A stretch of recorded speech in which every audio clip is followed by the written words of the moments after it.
Meus prezados telespectadores, minhas prezadas telespectadoras, boa noite.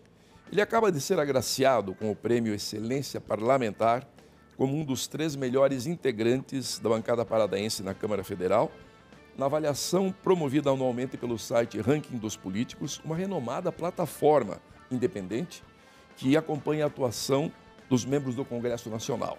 Tenho a grata satisfação de receber nos estúdios da TV Tarobá o deputado federal Nelsinho Padovani, do Partido União Brasil. Boa noite, Nelsinho. Seja bem-vindo ao programa Jogo Aberto mais uma vez. Conversamos aqui antes da sua, no início da sua campanha eleitoral. Eu acho que deu sorte, né? Você se elegeu. E, bem, e você agora, com apenas 2 anos do seu primeiro mandato na Câmara, entra para o rol dos deputados federais mais atuantes do país, laureado por uma das premiações mais cobiçadas pelos congressistas brasileiros. É um reconhecimento, vou até frisar, que por si só diz muito sobre o trabalho que você vem desenvolvendo no Parlamento Nacional. Caio, obrigado pelo convite de estarmos novamente falando com o seu público, com praticamente todo o Paraná. Estive aqui na pré-campanha para deputado federal e deu sorte. Mas eu acho que esse reconhecimento vem como um selo de qualidade e que nos estimula muito, nos dá mais força para continuar lutando, fiscalizando, sendo aguerrido nas causas importantes. Eu aprendi na Câmara dos Deputados que tem 3 tipos de deputados federais. O deputado federal que trabalha apenas por emendas, é aquele que luta pelos recursos e leva aos municípios e assim faz a sua plataforma política com vereadores e com prefeitos. Tem o deputado federal que ele atua apenas na formação dos partidos políticos, que são os caciques políticos, então ele atua formando em cada município a chapa de vereadores, a chapa de prefeitos e assim por diante. E tem o deputado federal que legisla. Que legisla nossos direitos e nossas obrigações, que fiscaliza as estatais. Que, na verdade, é a primeira das obrigações, né? A legislativa, né? E a fiscalização junto, né? Exatamente, mas num país presidencialista como nós temos, e com um mandato tão grande, um mandato com atores e com políticos que se perpetuaram ao poder, eles viram que, e uma vez, Caio, eu vou te confidenciar, quando eu fui presidente da Comissão de Integração Nacional, e nós estávamos correndo atrás da medida provisória para atender o povo gaúcho no Vale do Rio Taguari, quando nós estávamos atrás de atender o povo do Vale do Rio Itajaí, em Santa Catarina, quando eu estava atrás de atender o povo que estava alagado no Rio Iguaçu, na região de União da Vitória, teve um deputado que olhou para mim e falou, mas isso não dá voto. E eu estava trabalhando, legislando, correndo atrás de convencer o ministro de Integração Nacional que naquele momento era importantíssimo nós alocarmos recursos para estradas, para escolas, para máquinas, para bombeiros, para helicópteros. Mas eu estava lá no Rio Grande do Sul fazendo um trabalho. E voltei cansado. Até porque você, como presidente dessa comissão, a tua responsabilidade era nacional, não tinha só a ver com o Estado do Paraná. Perfeito. E um deputado do Paraná, que é um deputado que muito trabalha, e as 3 formas de fazer política não estão erradas. Não, sim, com Ela certeza. é importante também o deputado que vive dos recursos, o deputado que vive dos partidos e o que legisla. Então, como nós temos hoje essas emendas parlamentares, a qual eu acho que elas não são muito importantes e nem essenciais, porque elas sugam recursos do governo federal para obras de grande porte e acaba transferindo para deputados e senadores para agraciar pequenas obras nos municípios, como, por exemplo, quadras esportivas, ambulâncias, mas em detrimento nós ficamos sem ferrovia, sem portos, sem aeroportos, porque o cobertor é curto. E quando aconteceu aquilo, eu percebi uma coisa, eu estou em Brasília para legislar. Eu estou em Brasília... Eu queria até fazer esse destaque, que esse ranking que colocou você no topo, né, dos melhores deputados do Paraná e dos melhores do país, evidentemente, é uma lista que leva em consideração toda essa atuação nacional. ela mede também o desempenho, a qualidade da participação dos deputados no debate dos grandes temas nacionais, né? E também a capacidade de influência e articulação junto às instituições públicas. Exatamente. Então, não é porque você está na oposição ou na situação que você tem que concordar com tudo o que acontece no Brasil. Eu tenho um maior trânsito em todos os ministérios, em todas as autarquias. Eu tenho condição de trazer recursos, projetos, emendas, pela minha forma de atuar, de fazer pontes, porque a função do deputado federal é fazer pontes, fazer ponte do problema com a solução. A hora que o deputado federal entende isso, ele é um bom deputado. Então, o deputado que vive apenas da emenda, eu tenho certeza que ao final do mandato na eleição, ele vai ter mais votos do que eu. Agora, Nelsinho, eu não tenho dúvidas disso. Porque é assim que ele trabalha. Falando sobre emendas, acho que só para a gente concluir esse aspecto aí da sua premiação, já que você tocou, agora tem até um embate, né, do Congresso com o Supremo Tribunal Federal pelas regras que foram colocadas na distribuição das emendas, na liberação das emendas. Você concorda com esses controles, com esses mecanismos, então, né? Olha, cada deputado federal, esse ano, terá 37 milhões de reais de emendas parlamentares. Sendo desses 37 milhões, 50% para a saúde. Desses 50% para a saúde, pode ser para equipamento, 50%, e custeio, os outros 50%. Esse que vem para custeio, o governo ou o Tribunal de Contas da União não tem controle, porque você mandava aos municípios ou ao Estado e não tinha clareza de onde seria aplicado. Eu sou totalmente a favor de que tenha que ter clareza em qualquer centavo nome público, do deputado que está pedindo, nome do deputado, destino, ação, projeto e destino, tudo mais. Né? Por exemplo, agora há pouco, no início do nosso programa, nós entramos em contato com a UOPECAN de Umuarama, que foi pago um valor de 5 milhões de reais para que o Umuarama tenha emenda minha, individual, que foi paga para ter o aparelho de ressonância magnética. Então isso é importante, porque agora eu consigo cobrar. O dinheiro vem de fundo do governo federal para o fundo do governo estadual, com a rúbrica para o OPECAN de Umuarama, e eu vou cobrar que seja feita a média e alta complexidade daquela instituição.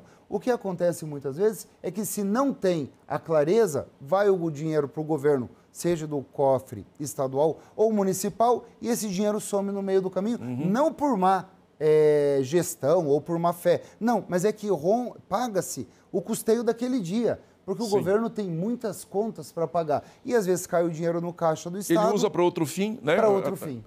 Agora, Nelsinho, embora o seu partido, União Brasil, ocupe 3 ministérios, você faz frequentemente críticas duras ao governo Lula. Você é um deputado de oposição. Você não é cobrado por esse posicionamento? Caio, eu tenho divergências com o PT, não é com o governo Lula. Nós que defendemos o direito à propriedade, à segurança jurídica, à liberdade religiosa, à liberdade de expressão, nós que queremos um país que privilegie o trabalho, a agricultura, não tem como estar apoiando um governo que tem pautas de retrocesso. Nós lutamos muito na Câmara dos Deputados por um país que se desenvolva, por uma agenda nacionalista que defenda o direito à propriedade, e o que a gente vê do governo é totalmente o contrário. Claro que o Partido União Brasil, com 59 deputados, tem deputados do Nordeste, do Norte, do Centro e do Sul. Existem deputados federais do Nordeste que apoiam o presidente Lula. E nós temos que entender, mas não por isso nós temos que nos calar. E não por isso nós temos que concordar. Existem muitas ações do governo que têm que ser criticadas e têm que ser chamada a atenção para que eles melhorem, porque governos passam e o Brasil fica. Não é esse governo que ele é eterno. O meu mandato passa, mas que legado que eu vou deixar? São essas cobranças, são essas afirmações de um Brasil melhor. Então, sim, você obteve, através das emendas parlamentares, sobre as quais estamos falando agora, recursos expressivos para a expansão da OPECAN, que é o nosso Hospital de Câncer de Cascavel. Você mencionou agora o OPECAN de Umuarama, né, que é uma extensão daqui. Tem Medianeira também, né, que é a diretoria da OPECAN de Cascavel, lá comandada pelo nosso amigo Ciro, vem liderando nessa ampliação das atividades, e também teve emenda sua para aquisição de equipamentos para o Hospital Universitário da UniOeste. A saúde é o foco prioritário do seu mandato? Sim. Como eu te disse antes, o deputado federal, ele tem que legislar nossos direitos e nossas obrigações. Mas o grande gargalo hoje da população pobre, a população carente, é a saúde. E o Sistema Único de Saúde não consegue atender essa demanda da população. Na questão da hemodiálise, o qual fizemos um trabalho junto com a OPECAM, mas não a OPECAM, todos os hospitais fazem um trabalho fantástico. O Hospital Santo Antônio, aqui de Guaraniaçu, o Hospital Santa Clara de Colorado, tantos hospitais menores e menos famosos fazem um trabalho fantástico. Mas no caso da OPECAM, que no dia 24 de dezembro, Caio, o Ciro me chamou para ir na OPECAM, que tinha queimado o tubo que faz a radioterapia. E eles estavam desesperados, porque no dia 27 de dezembro ia ter uma legião de pessoas para fazer a radioterapia. E custava R$1,5 milhão aquele tubo de radioterapia. E nós ligamos para o Ministério, ligamos para a Secretaria e tal, e eu liguei para a empresa que tinha um aparelho sobressalente, e eu falei, eu garanto que em fevereiro eu encaminho uma emenda para o governo do Estado para nós pagarmos o conserto desse equipamento. E eles mandaram... Você avalizou a compra? Praticamente.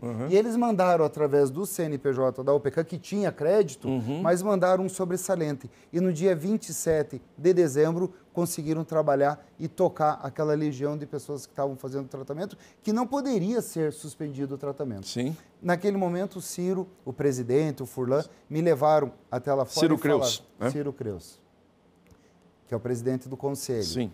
Me levou até lá fora e falou, Nelson, você está vendo esses pré-moldados? Aqui vai sair o centro de hemodiálise e custa R$5 milhões. E nós não temos como avançar. Bem, passou dezembro, passou janeiro, eu cheguei em Brasília, comecei a cortar aqui, cortar ali, tal, e liguei para o Ciro e falei, Ciro, vou conseguir atender você nos R$5 milhões para nós construirmos o centro de hemodiálise em Cascavel. Depois do prédio pronto, a qual veio emenda minha, o governo do estado e outros deputados também ajudaram com os equipamentos, com as cadeiras, com o tratamento de água, com tanta coisa. Custou a obra total R$13 milhões, mas aquele nossa firmeza de já em fevereiro... O pontapé inicial, porque sem o prédio não teria todo o tratamento. É bom lembrar também que a clínica de hemodiálise, que até então vinha fazendo os tratamentos para as pessoas que sofrem do problema renal, estava parando de atender o SUS, né? Já havia esse problema, quer dizer, haveria um apagão de atendimento das pessoas que necessitam fazer aquele tratamento semanal, né, de troca do sangue para limpeza do sangue também. Né? Exatamente. Além disso, só para a gente concluir esse bloco, Nelsinho, o centro de hemodiálise, você também daí conseguiu um dinheiro para o prédio do Hospital de Transplantes. Só para a gente concluir esse bloco. Também, que verba é essa? Que valor é esse? Exatamente. Agora é um novo trabalho, uma nova luta, um novo projeto. Hoje o Brasil tem 60 mil pessoas na fila aguardando um transplante. Só no Paraná são 4 mil pessoas aguardando um transplante. E nós vamos, se Deus quiser, na nossa região oeste e também no noroeste, atender essa população com o transplante do fígado, do rim, da medula e do pâncreas. Então vai ser um trabalho... Esses transplantes já vêm sendo feitos, vários deles, né, ali na OPECAM, só que agora vai ter um edifício. Do fígado e da medula. E da medula. Agora, como nós fizemos a hemodiálise para o tratamento crônico... Vai vir um transplante de rim. Vai vir um transplante de rim também. E quem sabe no futuro... Essa verba, essa emenda já está encaminhada, em que pé que está? Bem, hoje nós estamos gravando esse programa um dia antes da votação do orçamento em Brasília. É ali que está embutido o dinheiro. É ali que está embutido que nós vamos fazer. Mas o importante é saber que nós também queremos avançar no transplante de córneas e do coração. Então tudo é um degrauzinho, tudo é um trabalho que a gente tem que fazer, Caio. Nós vamos a um rápido intervalo e já retornamos entrevistando o deputado federal Nelsinho Padovani aqui no Jogo Aberto. Nos aguardem.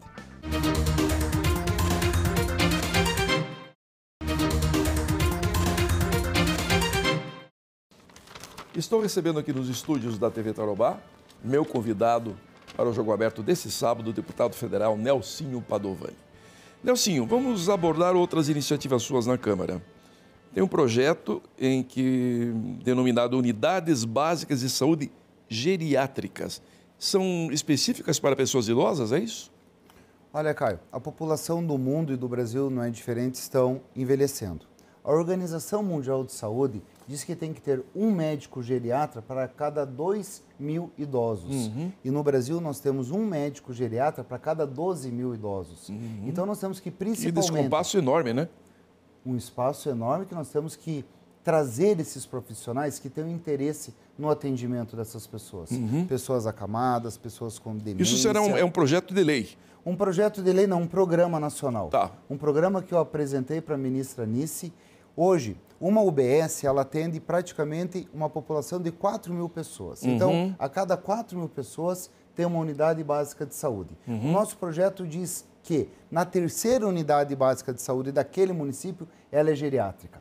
Para atender as pessoas da melhor idade. Para atender aquelas pessoas que têm que ter a farmácia básica dentro da UBS geriátrica. Para atender aquelas pessoas que na unidade básica geriátrica tem o psicólogo, porque muitas vezes o idoso ele não está doente, ele está com depressão. Sim. E nós não temos na unidade básica de saúde normal... É uma questão de saúde mental que é fundamental aí, nesse caso. Exatamente. Né? Então, são tantas coisas positivas e propositivas que esse projeto vai trazer, que ele vai revolucionar a saúde dos idosos no Brasil, eu tenho certeza. Nelsinho, tem outro projeto seu que eu acho muito interessante, que transfere recursos do Fundo Nacional de Segurança Pública aos municípios para serem aplicados na proteção às escolas. Neste dia que estamos gravando aqui, inclusive, o programa, saiu uma notícia que lá nos Estados Unidos teve mais um atentado numa escola. Lá, na verdade, é uma endemia, né? Uma verdadeira epidemia desses tiroteios em escolas. Mas que no Brasil também começou a acontecer com uma certa frequência. Então, esse projeto se insere nessa preocupação. Quando eu fui vereador, em 2016, eu fiz um projeto de lei e eu conheci todas as escolas municipais e CMEs de Cascavel. Todas. Na época eram mais de 120. E quando eu conversava com a merendeira, com a professora, com a diretora, com a bibliotecária, e todos os colégios são muito bons da rede municipal de educação, elas me diziam que a grande problema que elas tinham era a segurança. A segurança que às vezes pulavam para dentro do colégio uma pessoa, às vezes para jogar bola, mas às vezes pulavam os muros do colégio para roubar computador, para roubar livros ou para molestar uma criança. E quando eu fui vereador, eu fiz o projeto de lei que cada escola municipal tinha que ter um guarda patrimonial. Muito bem. Passou-se o ano, a lei foi sancionada, mas não foi colocada em prática porque das 120 escolas que nós tínhamos, só tinha 80 guardas patrimoniais. A lei ficou na gaveta. Quando aconteceu aquela barbaridade, aquela atrocidade em Blumenau, que um homem com uma machadinha entrou dentro de um colégio, e aí não é nos Estados Unidos, é aqui mesmo, como você né? bem disse, acontece aqui no sul do Brasil, em Cascavel, em qualquer lugar.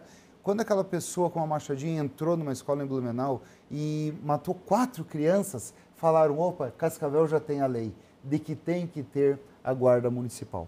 Bem, eu já era deputado federal, fui até o Ministério da Justiça e consegui colocar um projeto de lei que já passou na Comissão de Segurança, de que uma parte do valor que vem para a Polícia Federal, que venha ao Ministério da Justiça, que venha para as penitenciárias, venha para as guardas municipais, para que haja ronda nos colégios municipais, que haja uma interação entre as diretoras e a guarda patrimonial, mesmo que não seja possível ter o guarda no local, mas que eles tenham condições de inteligência de atender aquela população. Isso vai evitar ao máximo tráfico de droga na porta dos colégios, roubo na porta dos colégios, roubo de carro, tantas violências, crianças molestadas. Então é um projeto muito importante para essa nova modalidade que a própria internet, o próprio Zap, a própria redes sociais estão trazendo questões afins para as nossas escolas e crianças.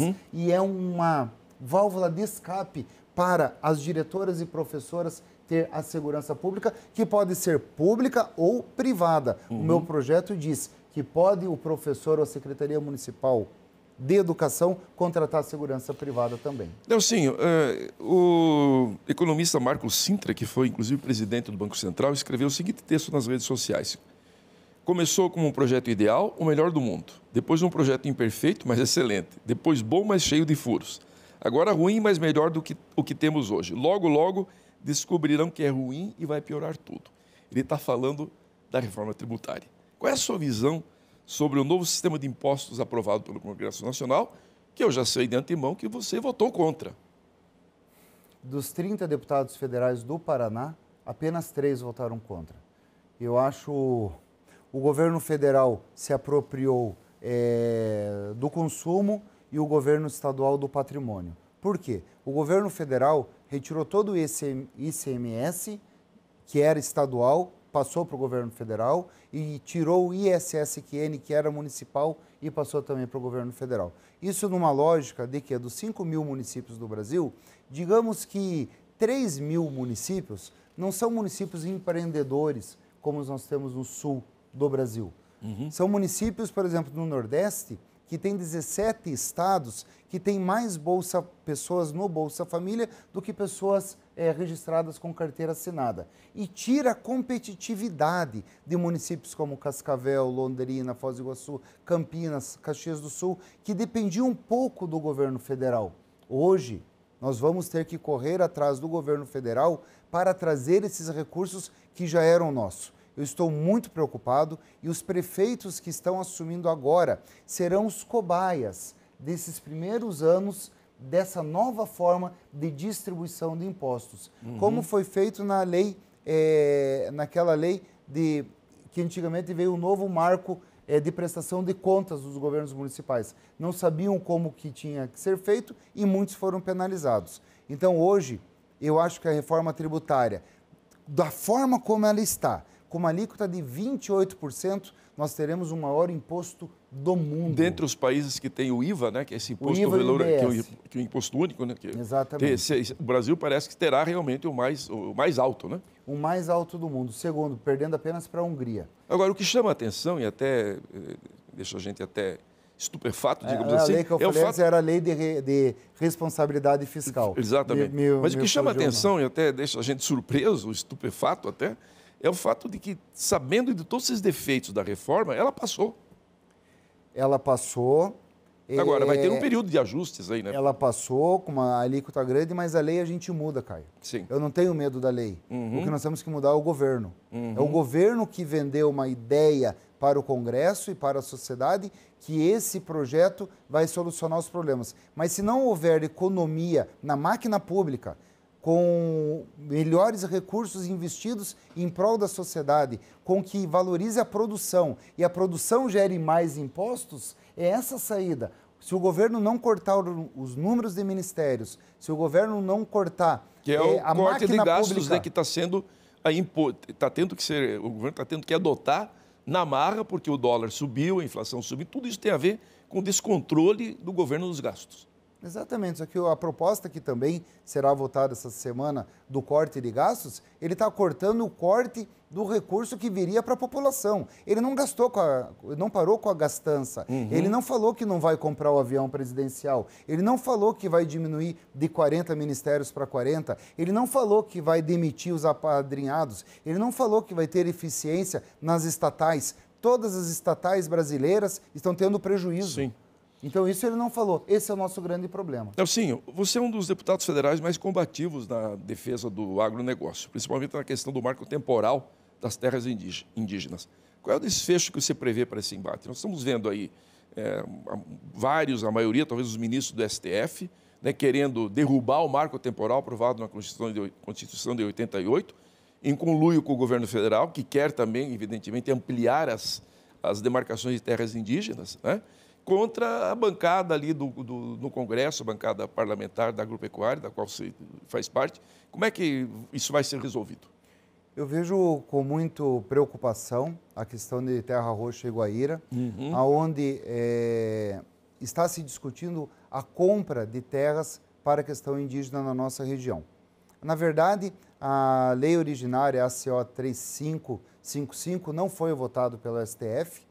se criou uma situação de invasões de terras por indígenas. Por tribos que vêm até de outros países, né? E de forma violenta, para que isso fizesse o conflito e, através do conflito, agora nomearam a compra de terras através da Itaipu, nomeado pelo nosso desembargador, que faz um grande trabalho, desembargador Prazeres de Curitiba. Quer dizer, a ação originária, que era que deveria dizer se os índios têm legitimidade para ter a terra, não foi julgada. Através do conflito está sendo. Agora eu te peço assim, quando foi feito Salto Caxias, por exemplo, em Boa Vista da Aparecida, foi comprado terras em Corbélia, aqui na antiga Refopaz, assentamento de São Francisco. Por que, se houve problema de terras indígenas na região do Lago de Itaipu, por que estão querendo comprar em Guaíra? Será que não foi feito um estudo de impacto de vizinhança para saber que ali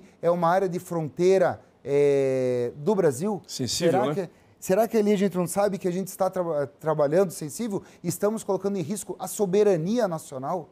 Será que nós não sabemos que ali pode haver tráfico de drogas, de armas, de contrabando, de tanta coisa que pode acontecer? Eu fico muito preocupado de saber esse desfecho, mas isso não vai tirar de nós a nossa obrigação de continuar fiscalizando e denunciando. Nelsinho, 30 segundos para a gente terminar, nosso tempo já avançou bastante, mas eu não posso deixar de perguntar para você, para a gente concluir a nossa conversa, que você anunciou há poucos dias que em 2026 será candidato a senador. É para valer? É para valer. Eu vejo que os grandes gargalos do Brasil estão parados no Senado da República. Eu acho que nós temos que avançar com coragem, com determinação. Não dá mais para ser o Senado Federal a casa apenas de cabelos brancos, de pessoas não comprometidas com o futuro do país. Eu acho que temos que colocar jovens e jovens comprometidos com o Brasil. Nelsinho, obrigado pela entrevista. Tive o prazer de receber no Jogo Aberto desse sábado o deputado federal Nelsinho Padovani, nos concedendo essa entrevista aqui nesse final de ano, prestando contas do seu mandato e também celebrando aí o prêmio que ele recebeu de ser escolhido pelo ranking dos políticos como um dos 3 melhores parlamentares do Paraná na Câmara Federal. Boa noite mais uma vez, boa noite aos telespectadores, um bom domingo a todos e até o próximo sábado.